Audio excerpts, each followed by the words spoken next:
Je te laisse démarrer par tes slides. D'accord. Et donc, tu vas pouvoir nous présenter plus en détail l'activité de Habifrance. Et donc, ensuite, je te poserai quelques questions. D'accord, très bien, merci. Bonjour à tous.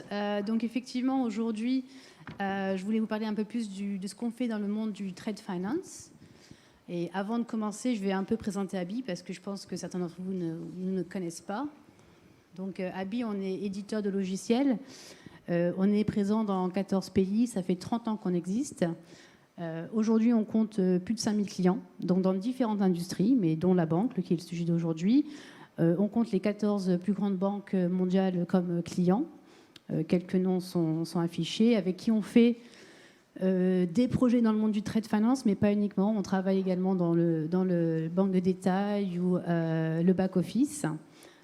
Voilà, donc on est une société de logiciels et on fournit des logiciels de digital intelligence, on parle aujourd'hui, et on va se focaliser en particulier sur tout ce qui va être le traitement des documents entrants dans l'organisation, et on notera un peu plus à la suite. Donc, comme je le dis, on est éditeur de logiciels, solution de digital intelligence. On est effectivement très focalisé sur la capture des données, des documents entrants. On est leader sur le marché. Aujourd'hui, tout à l'heure j'ai entendu parler de plus avoir de papier. Donc ça, c'est notre objectif, c'est vraiment digitaliser tous les papiers qui rentrent. On parle d'OCR, on en a parlé un peu plus tout à l'heure.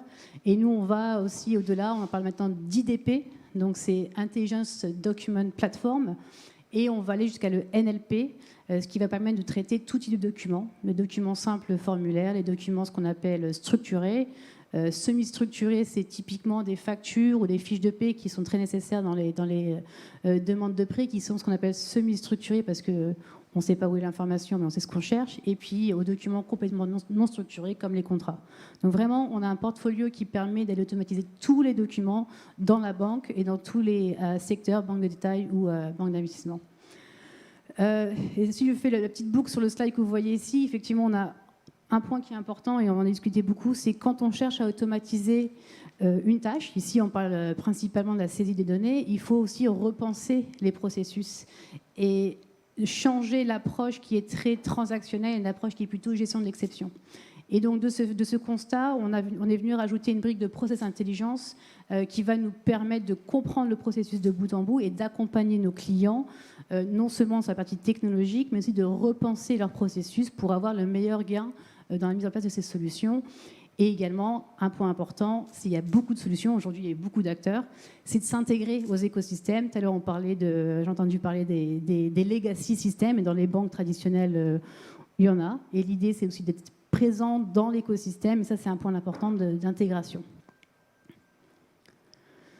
Alors, le sujet d'aujourd'hui, vraiment, c'était de se faire un petit focus sur le trade finance, qui n'est pas toujours un secteur de la banque qui est médiatisé, on va dire. On a beaucoup parlé du client B2C, mais là, dans la banque B2B, c'est le traitement des documents qui sont toujours très nombreux. Et un petit constat ici d'une étude faite par l'ICC, qui était faite l'année dernière, sur le monde du trade finance, qui reste encore très majoritairement manuel, avec plus de 500 personnes au niveau de leur service. Et uniquement, d'après l'étude, encore une fois, 7% des banques qui ont été numérisées ou digitalisées ce processus métier qu'est le trade finance, bien qu'on voit que la tendance est à une augmentation des flux commerciaux et donc une augmentation des transactions, et ça reste encore très manuel. Et donc, les solutions Abi ont permis à nos clients, d'automatiser ces tâches. D'accord ? Donc, on parle, tout à l'heure, j'entendais beaucoup de papier. Ce qui m'a surpris sur une des banques avec qui on travaille, c'est que les documents arrivent encore par fax. Et ils sont imprimés, ils sont traités manuellement. Et la mise en place des solutions d'Abi permet d'éviter l'impression, même si ça arrive encore par fax, parce qu'on n'a pas forcément le contrôle sur les intervenants externes. Au moins en interne dans la banque, on évite d'imprimer ces documents, on évite d'avoir des tâches manuelles. On va automatiquement classifier les documents. Et dans un dossier de trade finance, vous allez avoir des documents d'assurance, des documents de dédouanement, des documents, des factures commerciales. Et on va être capable d'identifier tout ça. On va être capable d'extraire ces données et de faire tout ce qui est validation déjà interne à la transaction elle-même, et aussi tout ce qui va être OFAC, donc s'assurer que les ports de départ et les ports d'arrivée répondent aux réglementations auxquelles les banques sont soumises. Et on va pouvoir ainsi vraiment retirer les tâches, on va dire, fastidieuses et répétitives des opérateurs pour qu'ils puissent se focaliser à des tâches à plus forte valeur ajoutée. Et je pense que tout ce matin, on en a parlé, c'est l'humain reste important. On veut apporter, alors on parlait tout à l'heure de la banque de détail, donc les clients B2C, mais c'est la même chose dans le B2B. C'est-à-dire que les opérateurs ont besoin d'être plus présents pour leurs clients, avoir de la valeur ajoutée, et retirer les tâches à faible valeur ajoutée est vraiment clé dans ces processus. Donc voilà un peu courte introduction de Abi et le sujet du trade finance. Comme je l'ai dit en introduction, et je pense que vous comprenez, les capacités qu'on peut faire sur trade finance s'appliquent au monde de la banque en général, et ça va avoir des impacts à différents niveaux. On parle du parcours client, on peut aller jusqu'à par exemple, DBS qui utilisent nos solutions mobiles, donc à faire du self-service. Donc c'est-à-dire que là, on parle plus de B2C, hein, où les gens peuvent eux-mêmes faire ces traitements documentaires depuis leur mobile. On peut également, évidemment, en mettant ça en place, réduire tout ce qui va être risque et automatiser la conformité. Et enfin, les solutions comme les solutions sont vraiment transverses. On va pouvoir accompagner le client dans la transformation de l'organisation. Et ce qui est important pour nous, c'est d'accompagner le client et qu'il prenne en main ces solutions pour, comme on le disait ce matin, être l'acteur de la transformation et pas recevoir un produit fini qui, on va dire, plug and pay qui va changer, mais vraiment d'être acteur dans la transformation de leur processus. Merci beaucoup, Linda. Alors du coup, dans ces différentes opérations de dossiers d'import-export, les banques traitent jusqu'à plus de 100 documents différents, les factures, les certificats d'origine. Est-ce que tu aurais des conseils à donner à ces banques pour leur expliquer que justement comment accélérer et fiabiliser tous ces processus en automatisant notamment la reconnaissance des documents, la capture des informations et puis tout ce qui concerne donc les validations, les contrôles de conformité. Donc de manière plus concrète, comment est-ce que tout ça peut s'opérer pour une banque ? Alors effectivement, aujourd'hui, ce qui se passe, c'est que souvent, quand c'est un process qui est manuel, vous allez avoir ces tâches qui vont être un peu noyées dans un ensemble de tâches. Et donc, on revient sur l'idée du départ, c'est-à-dire que bien comprendre les processus et les différentes étapes du traitement va être clé dans la mise en place de nos solutions. Et on va accompagner nos clients en disant, voilà, on va venir ajouter cette brique qui va retirer cette tâche. Donc, les documents n'arrivent plus vers l'opérateur de manière manuelle, hein, parce que je disais, il y a encore de l'impression et parfois on imprime et en plus on fait des photocopies. Ça, on l'a vu chez des clients parce qu'ils veulent garder une copie chez eux avant de l'envoyer. Donc l'étude doit se faire à partir du système, on va dire du système métier, et de travailler, d'aller en arrière, de pouvoir détacher les tâches, d'aller ajouter cette brique en amont et de ne pas avoir peur de retirer complètement cette étape des opérateurs, voire potentiellement de créer un centre d'excellence ou d'expertise en interne pour libérer complètement les opérateurs qui, eux, vont vraiment se focaliser sur, et ça c'est important, sur les exceptions et ne plus faire, comme j'appelle ça, du transactionnel. Et dans ce cas, donc, de pouvoir se dire, au-delà même du trade finance, on en parle, si on crée un centre d'excellence, on va pouvoir aller servir d'autres métiers et rapidement voir les gains et les bénéfices dans l'organisation. Alors justement, j'imagine qu'il y a un coût pour tous ces projets. Quelles sont les différentes typologies de gains que la banque peut espérer ? Est-ce que tu peux nous expliquer un petit peu quel serait le modèle économique de ce type de projet? Oui, alors le gain, il y a le gain, on va dire, évident qu'apporte l'automatisation. C'est des gains de coûts, puisqu'on va... je donne un exemple d'un client qui a annoncé qu'il avait économisé 2 heures par jour par opérateur. Donc la question qu'on peut se poser, si demain vous aviez 2 heures en plus de vos ETP, qu'est-ce que vous pourriez faire? Quel projet aujourd'hui vous ne faites pas? Donc il y a un gain direct, on va dire, de réduction des coûts. Il y a un gain de temps dans le sens où on va libérer des ETP, donc on peut faire des nouveaux projets et qu'on n'a pas pu faire sans avoir un besoin de recruter. Et puis il y a un troisième, ou même quatrième gain, le gain encore de temps, mais cela de temps de traitement. C'est-à-dire que si aujourd'hui on fait des choses manuelles, ça peut prendre plusieurs heures, voire plusieurs jours. Nous, nous avons certains clients dans le monde de la banque qui en sont passés en quelques minutes en termes de traitement. Donc là, il y a un gain en termes plus par rapport au parcours client, encore une fois, plus rapide dans la réponse.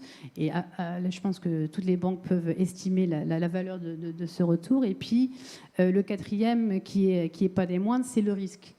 Si on automatise toutes les transactions et si on est capable de monitorer toutes les transactions, nos systèmes, si je donne un exemple, permettaient de remonter auprès des auditeurs les transactions qui portaient un risque. Donc souvent, historiquement, comment font les auditeurs? Un auditeur va venir, il va dire je prends un échantillon des transactions un peu au hasard et estimer les risques. Mais si aujourd'hui, le système peut remonter les transactions qui portent un risque à l'auditeur, vous avez un gain de temps, encore une fois, assez direct, mais surtout, vous allez réduire dramatiquement les risques de fraude ou de non-conformité et donc des amendes qui viennent par-dessus. Très bien, donc on a bien saisi le modèle économique. Maintenant, quand on rentre plus dans dans la partie opérationnelle, j'imagine que ce sont des projets qui se font sur une certaine durée. Est-ce que tu peux nous dire quels sont les facteurs clés de réussite de tels projets? Il y a beaucoup de directions, de départements impliqués, j'imagine, plus ABI. Est-ce que peut-être tu peux aussi illustrer, peut-être sans citer les banques concernées évidemment, mais sur toutes les banques que vous avez accompagnées, finalement, qu'est-ce qui a fait que pour cette banque, le projet a mieux fonctionné que pour telle autre? Oui, alors ça c'est une très bonne question et c'est un point que je rapporte souvent, c'est qu'avec le même produit, avec les mêmes équipes ABI, si on va chez 2 banques différentes, le temps de réalisation va être différent et ça va souvent dépendre de la culture de la banque. Tout simplement, il y a des cultures où c'est un projet logiciel, c'est un projet IT, les métiers ne sont pas impliqués.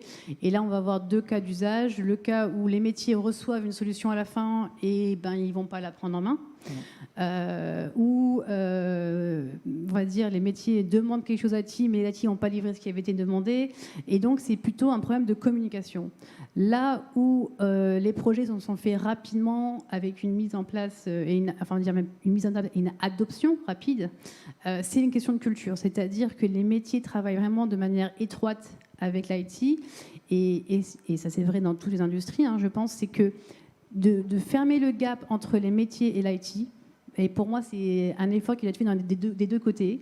C'est-à-dire que l'IT doit comprendre davantage le métier et les métiers doivent un peu mieux comprendre les contraintes, ou en tout cas les prérogatives de l'IT. Et c'est pour ça qu'on voit le recrutement et la culture de l'organisation va être vraiment clé sur le succès des produits et l'accompagnement des opérateurs. Comme je l'ai dit encore une fois, le travail des opérateurs va changer et la conduite du changement est clé. Et pour moi, c'est évident, c'est l'humain qui fait le succès d'un projet.